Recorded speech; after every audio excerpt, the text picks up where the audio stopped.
Hello friends, આજે આપણે ધોરણ 7 વિષય વિજ્ઞાન પ્રકરણ નંબર 11 પ્રાણીઓ અને વનસ્પતિઓમાં વહન જોવાનું છે.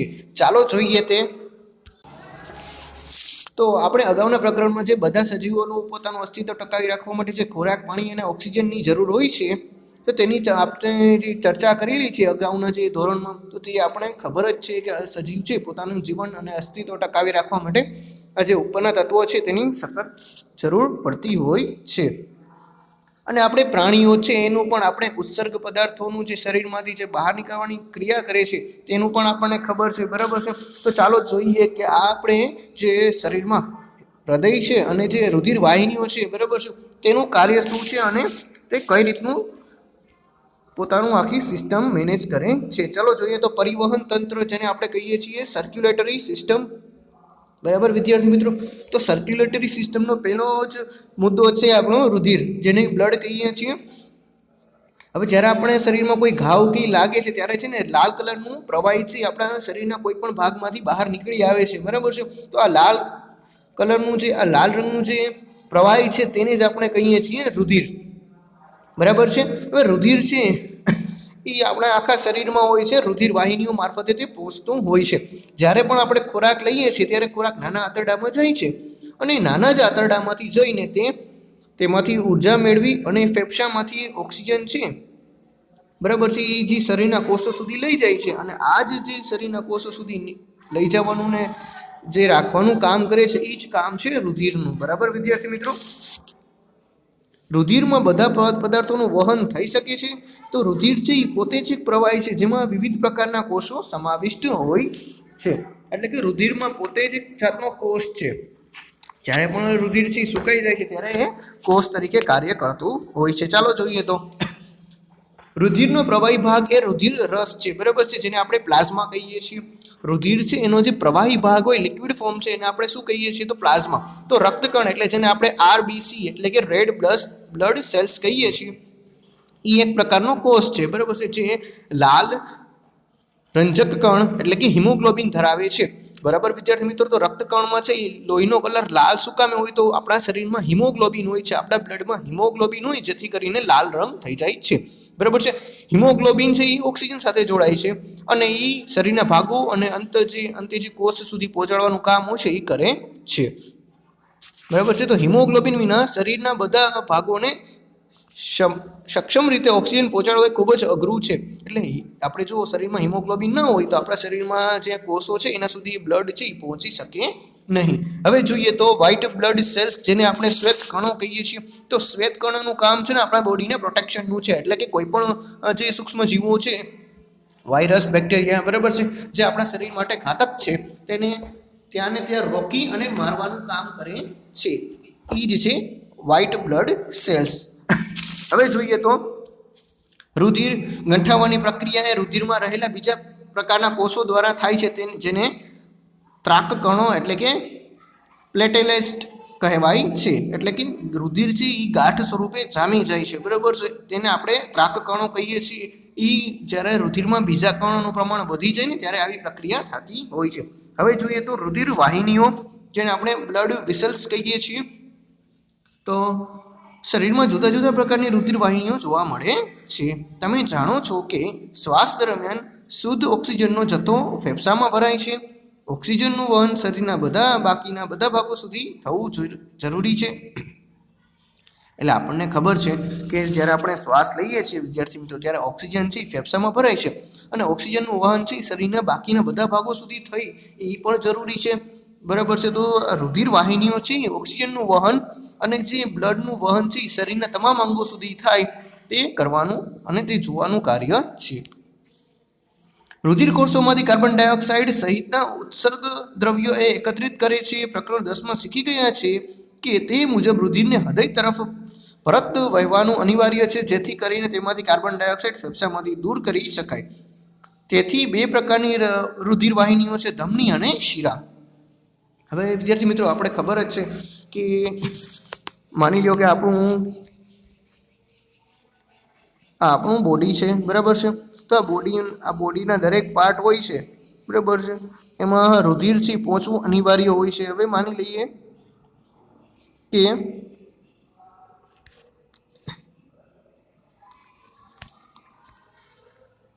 આ આપણું હૃદય છે. તો હૃદય છે એનું એક જ કાર્ય છે કે બ્લડ છે, બરાબર છે, બ્લડને જે શુદ્ધ કરવાનું કામ છે એ જ છે. તો આ જે તત્વ, આ જે આપણો બોડીના પાર્ટ છે બાકીના બધા ત્યાં સુધી ઓક્સિજન પહોંચાડવાનો છે. તો ઓક્સિજન કઈ રીતે પહોંચશે? તો આપણું જે બોડીમાં જે બ્લડ વહે છે ને, બ્લડ મારફતે ઓક્સિજન પહોંચશે. હવે જ્યારે આ પાર્ટ છે એ ઓક્સિજન વાળું બ્લડ લઈ લેશે, બરાબર છે, અને એમાંથી ઓક્સિજન જ્યારે ઓક્સિજનને શોષી લેશે તો બ્લડમાં અંદર શું વધશે? Carbon dioxide. તો કાર્બન ડાયોક્સાઇડ વાળું બ્લડ છે પાછું હૃદયમાં મોકલવું પડશે. તેથી હૃદય શું કરશે કે જે આપણે શ્વાસની ક્રિયાથી ઓક્સિજન લઈ છીએ, ઓક્સિજન પાછું બ્લડમાં નાખશે, બ્લડને ક્લીન કરી અને પાછું વહેતું કરશે, બરાબર છે. તો આ આખી એની પ્રોસેસ છે. હવે આ પ્રોસેસને પૂરી કરવા માટે બે ટાઈપની આપણી પાસે રુધિર વાહિનીઓ આવેલી છે. એક છે શુદ્ધ બ્લડ વાળી, એટલે કે જ્યારે ઓક્સિજન વાળું નવું તાજું બ્લડ છે એ શરીરમાં જાય છે ત્યારે, અને બીજી આપણી પાસે જે વાહિની છે એ છે જ્યારે કાર્બન ડાયોક્સાઇડ વાળું બ્લડ ફેફસામાં પાછું જતું હોય ત્યારે, એટલે કે જે ખરાબ બ્લડ છે એ, બરાબર વિદ્યાર્થી મિત્રો. તો જે સારું બ્લડ છે ઓક્સિજન વાળું એને એ જે નળીમાંથી વહે છે, બરાબર છે, એને ધમની કહેવાય, અને જે ખરાબ બ્લડ વહે છે એને શીરા કહેવાય, બરાબર છે.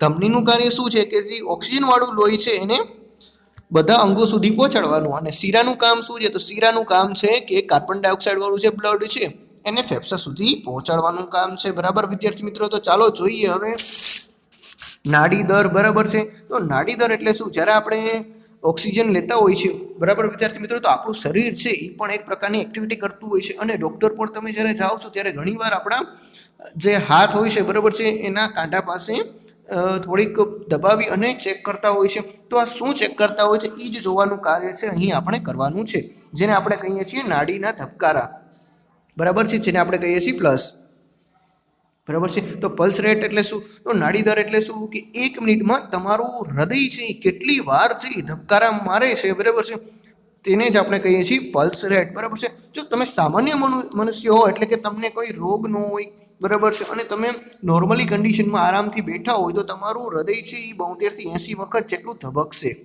બરાબર વિદ્યાર્થી મિત્રો. અહીં આ રીતે આપણે ચેક કરવાનું છે કે આપણે બંને આંગળીઓને પોલા હાથેથી જરાક પ્રેસ કરવાનું છે, જેથી કરીને આપણને જે નળી છે એના મૂવમેન્ટ છે એ ખબર પડશે. તો ચાલો જોઈએ હવે કોષ્ટકમાં છે ને આપણે નાડીના ધબકારા વિશે નોંધવાનું છે. તમારા મિત્રોનું નામ અને એના ધબકારા નોંધવાના છે કે 1 મિનિટમાં કેટલા ધબકારા મારે છે. તો વિદ્યાર્થી મિત્રો 1 મિનિટમાં સામાન્ય રીતે આપણું હૃદય છે 72 થી 80 વખત જેટલું ધબકતું હોય છે. શીરાની વાત તો મેં તમને કરેલી જ હતી કે શીરાનું કામ શું છે? કાર્બન ડાયોક્સાઇડ વાળું લોહી છે એ ફેફસા સુધી પહોંચાડવાનું કાર્ય છે. અહીં આપણને બતાવેલું જ છે. ચાલો જોઈએ. તો અહીં આપણા ફેફસા આવેલા છે. આ છે એ ફૂફસુફુ અને આ છે એ આ ધમની છે અને આ છે એ શીરા છે. ફૂફુસીય શીરા અને ફૂફુસીય ધમની. હવે આ છે એ શીરા છે અને આ છે એ ધમની છે.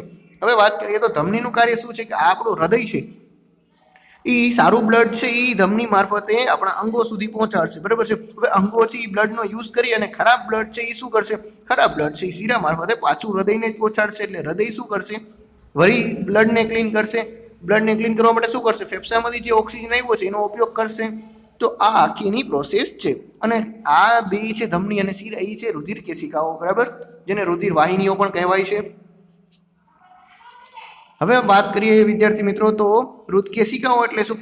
કેશિકાઓ એટલે આપણને બધાને ખબર હોય છે કે જે આ ટ્રી છે આપણું, બરાબર છે, આ ટ્રી. તો ટ્રીની જે મુખ્ય શાખા હોય અને એની અન્ય શાખા હોય એને કેશિકા કહેવાય. એવી રીતે જે રુધિર વાહિની છે આ રુધિર વાહિની અને એની જે નાની નાની શાખાઓ હોય એને રુધિર કેશિકાઓ કહેવામાં આવે છે, બરાબર છે. હવે જોઈએ તો હૃદય, બરાબર છે. તો હૃદય એટલે હાર્ટ. આમાં હ લખેલો છે પણ વિદ્યાર્થી મિત્રો આપણે બોલવાનો ર જ હોય છે, બરાબર છે.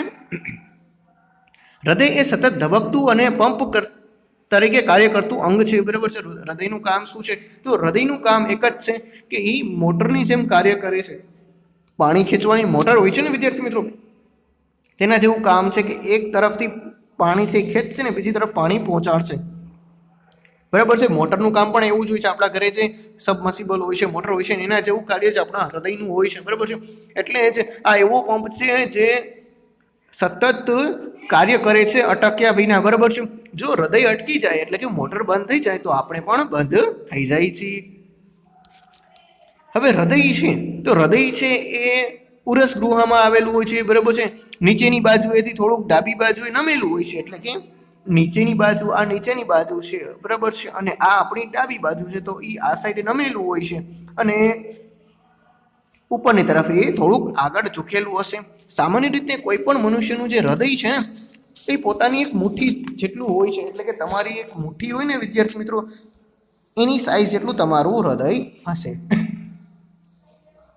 હવે જેમાં ઓક્સિજન અને કાર્બનયુક્ત બંને રુધિર છે ભેગું થાય છે, અને આવું જો હવે જે હૃદય છે એનું મુખ્ય કાર્ય શું છે ખબર છે? કે હૃદય છે એટલે આપણું હૃદય, એમાં બે પ્રકારનું લોહી આવશે, એક કાર્બન ડાયોક્સાઇડ વાળું પણ આવશે અને એક ઓક્સિજન વાળું પણ હોય છે, બરાબર છે.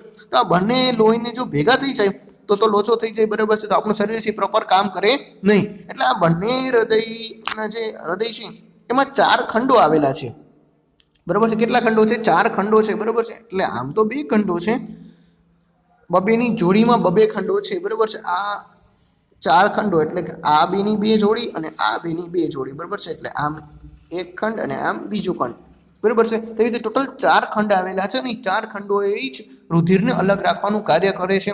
હવે વાત કરીએ તો 4 ખંડોમાં જો આ 4 ખંડો, બરાબર છે, 1 અને 2, આ ઉપલા 2 ખંડ છે એને આપણે કર્ણકો કહેવાના છે. શું કહેવાનું છે? કર્ણકો, બરાબર છે, કર્ણકો.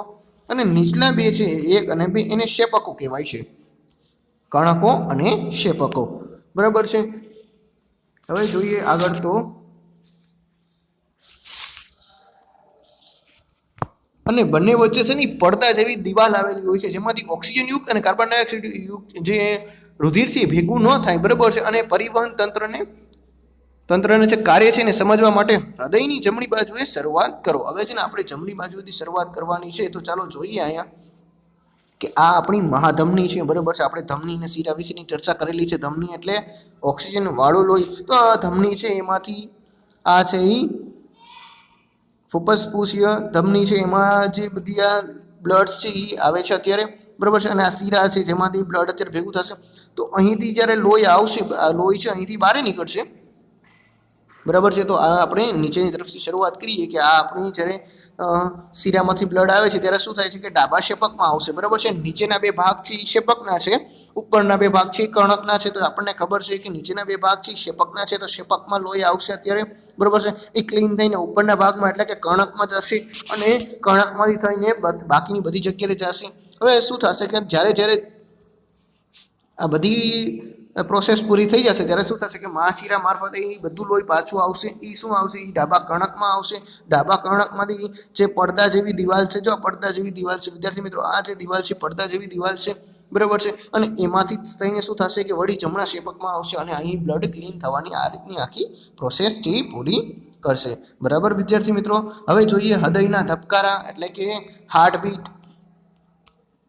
હવે તમને ઘણીવાર જોયું હશે કે ડૉક્ટર છે એના સ્ટેથોસ્કોપની મદદથી આપણું જે ચેસ્ટ છે, બરાબર છે, એની પીસ પાસે એટલે કે જે કંપનશીલ પડદો છે ત્યાં 2 ઇયરપીસની મદદથી અને એક નળીની મદદથી આપણા જે ધબકારા છે સાંભળવાની કોશિશ કરશે, બરાબર છે. અને આ જેવું સાધન છે એને આપણે સ્ટેથોસ્કોપ કહીએ છીએ. તો ખબર જ છે આપણને, જેની મદદથી ડૉક્ટરને એટલી ખબર પડે કે આપણું જે હાર્ટ છે એ કેટલી વાર ધબધબ કરે છે, એટલે કે કેટલી વાર પમ્પિંગનું કાર્ય કરે છે.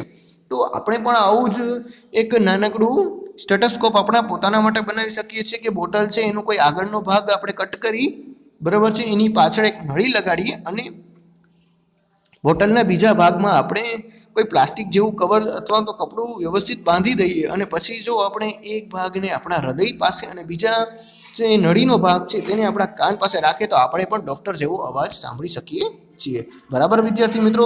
જો કંઈક આ રીતની એની સ્ટેથોસ્કોપની રચના થઈ શકશે. હવે તમારે ફરી એકવાર જોવાનું છે કે હૃદયના ધબકારા કેટલા છે અને નાડીના ધબકારા કેટલા છે, બરાબર છે. વિદ્યાર્થીનું નામ લખવાનું, એના હૃદયના ધબકારા, નાડીના ધબકારા ક્યારે આરામદાયક સ્થિતિમાં એટલે કે આરામથી જ્યારે બેઠા હોય, બરાબર છે, ત્યારે પછી જ્યારે 4 થી 5 મિનિટ તમે દોડ્યા હોય ત્યારે હૃદયના ધબકારા કેટલા થશે ને નાડીના ધબકારા કેટલા થશે તે નોંધવાનું છે, બરાબર વિદ્યાર્થી મિત્રો. તો અહીં આપણને થોડાક નાડી અને હૃદયના ધબકારામાં દોડ્યા પછી અને આરામ કર્યા પછી પહેલાંના જે ધબકારા છે તેના વચ્ચે આપણે ઘણો બધો ડિફરન્સ જોવા મળશે. હવે જોઈએ તો એક અહીંયા ઇમ્પોર્ટન્ટ માહિતી આપેલી છે, જોઈએ એકવાર. એક અંગ્રેજ ચિકિત્સકે વિલિયમ હાર્વેએ ઈસવીસન 1578 થી 1657 વચ્ચે રુધિરનું પરિવહન શોધ્યું. તે સમય દરમિયાન એવું માનવામાં આવતું હતું કે રુધિર વાહિનીઓમાં તરંગ રૂપે વહે છે. તેના મત માટે હાર્વેનો ઉપહાસ કરવામાં આવ્યો અને પરિભ્રમણ કરનાર કહેવામાં આવ્યો. તેણે પોતાના ઘણા દર્દીઓને ગુમાવ્યા, પરંતુ તેના મૃત્યુ પહેલાં હાર્વેના પરિભ્રમણના વિચારોને સામાન્યપણે જૈવિક સત્ય તરીકે સ્વીકારવામાં આવ્યું. એટલે કે શું થયું કે હાર્વેએ તો કહ્યું હતું કે બ્લડ છે ત્યારે તરફ છે એ પોતાની રીતે સર્ક્યુલર થાય છે, એટલે કે વહે છે, પરંતુ કોઈ પણ એવું માનતા ન હતા. બધા એવું જ માનતા હતા કે બ્લડ છે એક જગ્યાએ સ્થિર છે અને એક તરંગ આવે છે, તેનાથી માત્ર એની સ્થિતિ છે એ જરાક ચેન્જ થાય છે. પણ આવી રીતે અને છેલ્લે શું થાય છે કે હાર્વે છે જ્યારે મૃત્યુ પામે છે ત્યારે આ એનો સિદ્ધાંત છે એ હકીકત માનવામાં આવે છે થોડીક રિસર્ચો પછી. હવે જોઈએ તો પ્રાણીઓમાં ઉત્સર્જન, બરાબર છે, એક્સક્રીશન ઇન એનિમલ્સ. તો પ્રાણીઓમાં કઈ રીતનું ઉત્સર્જન જે શરૂઆત થાય છે, બરાબર છે. તો સૌથી પહેલાં આપણે છે એની ઉત્સર્જન એટલે શું અને ઉત્સર્જન તંત્ર કેવું હોય, એની રચના શું છે એ એકવાર જોઈ લઈએ. તો વિદ્યાર્થી મિત્રો, ઉત્સર્જન એટલે શું કે શરીરમાં જે નકામો કચરો છે એને બહાર કાઢવું હોય, બરાબર છે, તો એ પ્રક્રિયાને ઉત્સર્જન પ્રક્રિયા કહેવાય છે. શું કહેવાય છે કે શરીરની અંદર આપણે જે ખોરાક ખાઈએ છીએ, બરાબર છે, તો એમાંથી જે પ્રોટીન્સ, વિટામિન્સ, મિનરલ્સ છે એ બધા તત્વો જ્યારે એબ્ઝોર્બ કરી લેવામાં આવે એટલે એને શોષી લેવામાં આવે પછીનો જે કચરો વધે છે એ શરીર કાઢી નાખે છે, બરાબર છે, તો એને જ આપણે કહીએ છીએ આખી પ્રક્રિયાને ઉત્સર્જન. અને આ પ્રક્રિયામાં જે પણ તંત્ર મદદ કરે છે ને તેને કહેવાય છે ઉત્સર્જન તંત્ર. બરાબર વિદ્યાર્થી મિત્રો, હવે જોઈએ કે મનુષ્યમાં ઉત્સર્જન તંત્ર. તો મનુષ્ય છે એમાં ઉત્સર્જન તંત્ર કઈ રીતનું હોય છે. તો રુધિરમાં રહેલા નકામા પદાર્થોનો શરીરમાંથી નિકાલ થવો જોઈએ. એટલે કે રુધિરમાં જે પણ નકામા તત્વો હોય એનો શરીરમાંથી નિકાલ થવો જરૂરી છે. એટલે કે મૂત્રપિંડની રુધિર કેશિકાઓ દ્વારા આ કાર્ય થાય છે. જ્યારે રુધિર 2 મૂત્રપિંડો સુધી પહોંચે છે ત્યારે તેમાં ઉપયોગી અને નુકસાનકારક બંને પ્રકારના પદાર્થો જોવા મળે છે.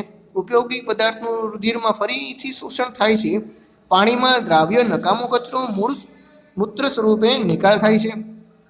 મૂત્રપિંડમાંથી મૂત્ર એ નળી જેવી મૂત્રવાહિની દ્વારા મૂત્રાશયમાં જાય છે. તે મૂત્રાશયમાં સંગ્રહાય છે અને મૂત્રમાર્ગમાંથી મૂત્રછિદ્ર દ્વારા બહાર નીકળે છે. મૂત્રપિંડ, મૂત્રવાહિની, મૂત્રાશય અને મૂત્રમાર્ગ ઉત્સર્જન તંત્રની રચના કરે છે. એક પુખ્ત વ્યક્તિમાં આશરે 1 થી લઈને 1.18 લીટર જેટલું મૂત્ર 24 કલાકમાં નીકળે છે. મૂત્રમાં 95% પાણી, 2.5% યુરિયા અને 2.5% બીજા નકામા દ્રવ્યો આવેલા છે. આપણે બધા એ અનુભવ્યું છે કે ઉનાળાના ગરમ દિવસોમાં આપણે પરસેવો થાય છે. પરસેવામાં પણ પાણી અને ક્ષાર હોય છે, બરાબર છે. ચાલો જોઈએ તો હવે તો કપડા પર સફેદ ધબ્બા જોવા મળે છે. મોટાભાગે ધબ્બા બગલના ભાગમાં જોવા મળશે. તો આ નિશાન એ પરસેવામાં રહેલા ક્ષારના છે, બરાબર છે. માટલામાં રહેલું પાણી ઠંડુ હોય છે. માટલામાં રહેલા કાળામાંથી પાણીનું જે કાણું હોય એમાંથી બાષ્પોત્સર્જન દ્વારા પણ બાષ્પોત્સર્જનની જે ક્રિયા થાય છે ને એમાંથી તેને ઠંડકનો અનુભવ થાય છે. હવે પહેલાં આપણે જે પ્રાણીઓ એટલે કે મનુષ્યમાં જે ઉત્સર્જન તંત્રની જે પ્રક્રિયા છે સમજવાની કોશિશ કરીશું. તો વિદ્યાર્થી મિત્રો, ધમની અને શિરા મારફતે શું થાય છે કે રુધિર છે એ મૂત્રપિંડમાં પહોંચે છે, બરાબર છે. તો આપણા મૂત્રપિંડ છે ત્યાં પહોંચે છે. હવે ત્યાં જ નહીં સારા અને એટલે કે ઉપયોગી અને હાનિકારક બે એવા તત્વો પહોંચી જાય છે. તો જે સારા એટલે કે ઉપયોગી તત્વો હોય છે એનું ફરી એકવાર શોષણ કરી લેવામાં આવે છે, બરાબર છે, પાછા બોડીની અંદર બોલાવી લેવામાં આવે છે. પણ જે નુકસાનકારક પદાર્થો છે ને એને મૂત્રવાહિની મારફતે એટલે કે આની મારફતે મૂત્રાશયમાં ઠલવી દેવામાં આવે છે. એટલે કે આ મૂત્રાશય છે એમાં ઠલવી દેવામાં આવે છે અને પછી આ જે મૂત્રમાર્ગ છે, બરાબર છે, આ જે માર્ગ તેના મારફતે અને મૂત્રછિદ્રના મારફતે તે બધા તત્વો છે એને બહાર કાઢી દેવામાં આવે છે. જો સામાન્ય મનુષ્યની વાત કરીએ એટલે કે પુખ્ત વયના મનુષ્યની વાત કરીએ તો 24 કલાકમાં એટલે કે એક દિવસમાં 1 થી લઈને 1.18 લીટર જેટલું જે મૂત્ર છે એ નીકળતું હોય છે, બરાબર છે. અને મૂત્રમાં 95% પાણી છે, 2.5% યુરિયા છે અને 2.5% છે નકામા દ્રવ્યો છે. બરાબર વિદ્યાર્થી મિત્રો, વાત કરીએ તો આ જ રીતનું છે એ આપણા શરીરમાં જે ઉનાળો હોય છે ત્યારે પરસેવો વળે છે, બરાબર છે. તો પરસેવાનું કાર્ય પણ શું છે એનું કાર્ય પણ આપણા શરીરમાંથી હાનિકારક પદાર્થોને દૂર કરવાનું છે, બરાબર છે. જે રીતે માટલું છે ઠંડુ થાય છે એ રીતની જ વાત છે. હવે વાત કરીએ તો બ્લુ બોક્સની, તો પ્રાણીઓમાં નકામા રસાયણો શરીરમાંથી નીકાળવાની પ્રક્રિયા પાણીની માત્રા પર અવલંબે છે. જળચર પ્રાણીઓ જેવા કે માછલી કોષોનો કચરો એનિમિયા સ્વરૂપે ઉત્સર્જે છે, જે સીધો જ પાણીમાં ઓગળી જાય છે. કેટલાક ભૂચર એટલે કે જમીન નિવાસી પ્રાણીઓ જેવા કે પક્ષી, ગરોળી, સાપ અર્ધઘન સફેદ રંગનો પદાર્થ એટલે કે યુરિયા એસિડ ઉત્સર્જન કરે છે. મનુષ્યમાં મહદ અંશે ઉત્સર્ગ દ્રવ્ય તરીકે યુરિયા જોવા મળે છે. એટલે કે જો પ્રાણીઓમાં કઈ રીતનું આખું ઉત્સર્જન તંત્ર છે, તો જે પાણીની અંદર રહે છે ને, જે પણ પ્રાણીઓ પાણીની અંદર રહે છે, બરાબર છે, એટલે કે માછલી છે, કાચબો છે, તો આ બધા છે ને ઉત્સર્જન કરે ને તો એનો જે કચરો છે એ પાણીમાં ઓટોમેટિક ભળી જાય છે, બરાબર છે. અને બાકીના જે પણ જીવો છે, ભૂચર જીવો છે, બરાબર છે, એ મોસ્ટ ઓફ છે એ સફેદ રંગનો અર્ધઘન પ્રવાહી સ્વરૂપે ઉત્સર્જનની પ્રક્રિયાથી બહાર કાઢે છે કચરો, બરાબર છે, અને એમાં મોસ્ટ ઓફ યુરિયા હોય છે. અને મનુષ્યમાં વાત કરીએ તો મનુષ્યમાં પણ યુરિયા જોવા મળે છે.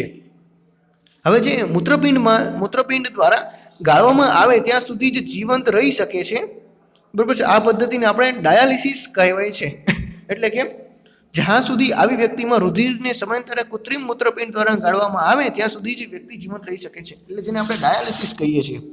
એટલે ડાયાલિસિસ એટલે શું વિદ્યાર્થી મિત્રો, કે અમુક ટાઈમે આપણું મૂત્રપિંડ છે, બરાબર છે, એ ખરાબ થઈ જાય છે, એટલે કે એ સારા તત્વો અને ખરાબ તત્વોને ગાળવાની ક્રિયા કરતું નથી. ત્યારે શું થાય છે, ત્યારે એવું થાય છે કે વ્યક્તિ છે એ પોતાનું આખું શરીરનું તંત્ર છે ખોરવાઈ જાય છે, અને તેને સુધારવા માટે ડાયાલિસિસ કરવામાં આવે છે, બરાબર છે. જેને આપણે કહીએ છીએ કિડનીનું ડાયાલિસિસ કરાવવું પડશે, એટલે કે કિડની છે, મૂત્રાશય છે, મૂત્રપિંડ છે, એને સાફ કરાવવું પડશે, એવી રીતની વાત છે અહીં.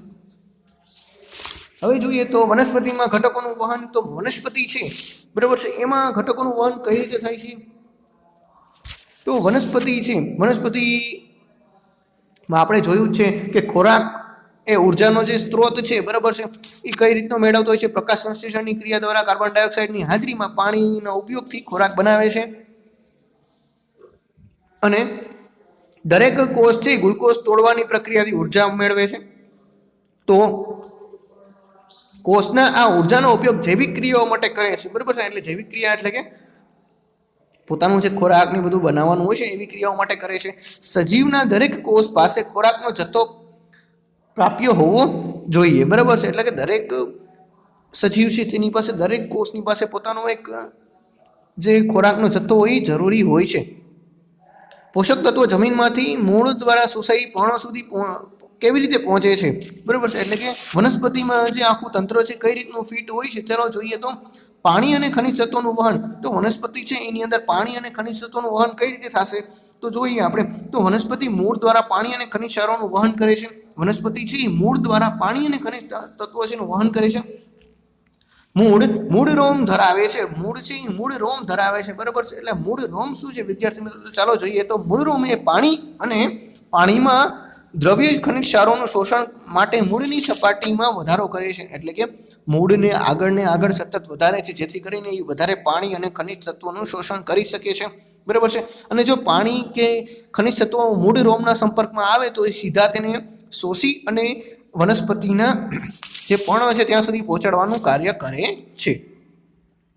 એટલે કે જે રીતનું આપણા શરીરમાં રુધિર વાહિનીઓ છે, રુધિર કોશિકાઓ છે, તે રીતનું કાર્ય છે એ મૂળ રોમનું જોવા મળે છે, બરાબર છે. આમ તે મૂળ રોમ છે એ એક વાહક પેશી તરીકેનું કાર્ય કરે છે, જે ચોક્કસ પ્રકારના કોષ સુધી બનેલી હોય છે, બરાબર છે. સજીવોમાં કોષનો સમૂહ ચોક્કસ પ્રકારના કાર્ય કરવા માટે એકઠા થાય છે, જેને પેશી કહેવાય છે. હવે વાહક પેશી તો આપણને ખબર છે, પેશી એટલે જોઈએ, પેશી એટલે શું, કે ચોક્કસ પ્રકારનું કાર્ય કરવાનું છે. હમણાં આપણે ઉત્સર્જન તંત્રની વાત કરી હતી, તો ઉત્સર્જન તંત્ર છે, બરાબર છે, તેને આપણે એક ઉત્સર્જન પેશી પણ કહીએ છીએ, બરાબર છે. તો આ રીતનું એક આખું ચક્ર હોય છે. પાણી અને ખનિજ ક્ષારોના વહન માટેની વાહક પેશીને જલવાહક પેશી પણ કહે છે. એટલે કે વનસ્પતિની અંદર જો ખનિજ ક્ષાર અને પાણી છે એનું વહન કરવું હોય તો એ જે પેશી છે એને જલવાહક પેશી કહેવામાં આવે છે, બરાબર છે. પછી આ રીતની અનવાહક પેશી હોય છે. અનવાહક પેશી એટલે શું, કે વનસ્પતિના જે પણ ભાગોમાં ખોરાક બનેલો હોય છે એનું વહન કરવાનું કાર્ય કરે છે, તો એને અનવાહક પેશી કહેવાય છે.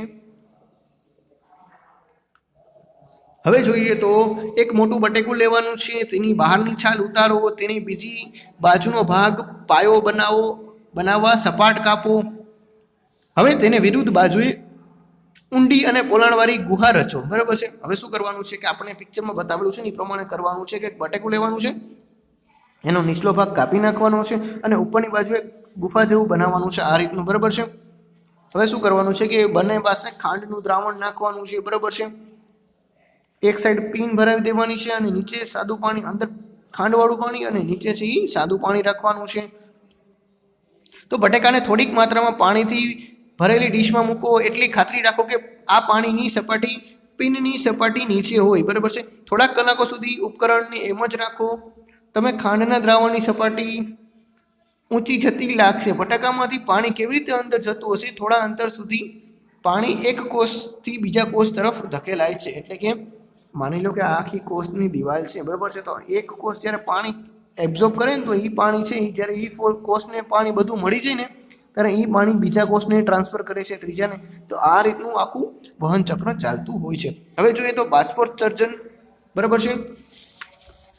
તો બાષ્પોત્સર્જન આપણે પાછલા ધોરણમાં પણ શીખી ગયા છીએ. બરાબર છે. ધોરણ 6 છે એમાં પણ શીખી ગયા છે કે વનસ્પતિ છે એ સૂર્યપ્રકાશની હાજરીમાં જ બાષ્પોત્સર્જનની ક્રિયા કરતી હોય છે. બરાબર છે. યા તો અતિશય ગરમી પડે છે ત્યારે એ શું થાય છે કે જે વનસ્પતિના પર્ણ છે એમાં પર્ણરંધ્ર છે એ પાણી છોડવાની ક્રિયા કરે છે, એને જ બાષ્પીસર્જન કહેવાય છે. બરાબર છે. બાષ્પીભવન પણ એને જ કહેવાય છે, જેને આપણે ઉત્સેવદન ખેંચાણ. બરાબર છે. એટલે કે બકનનળી, એટલે કે જેમાં સ્ટ્રો દ્વારા પાણી ચૂસો છો તે રીતનું જે આખી તંત્ર રચાય છે, પાણી છે એ ઓટોમેટિક બહાર નીકળતું હોય છે ખેંચાણ દ્વારા, તેને આપણે કહીએ છીએ બાષ્પોત્સર્જનની ક્રિયા. અને આવી ક્રિયાથી વનસ્પતિમાં ઠંડકનો અનુભવ થાય છે. હવે જોઈએ તો આપણે જોડકા જોડવાના છે સ્વાધ્યાયમાં. તો પર્ણરંધ્ર છે એ બાષ્પોત્સર્જનની ક્રિયા કરે છે. જલવાહક પેશીમાં પાણીનું વહન થાય છે. મૂળરોમથી પાણીનું શોષણ થાય છે અને અનવાહક પેશીથી ખોરાકનું વહન થાય છે.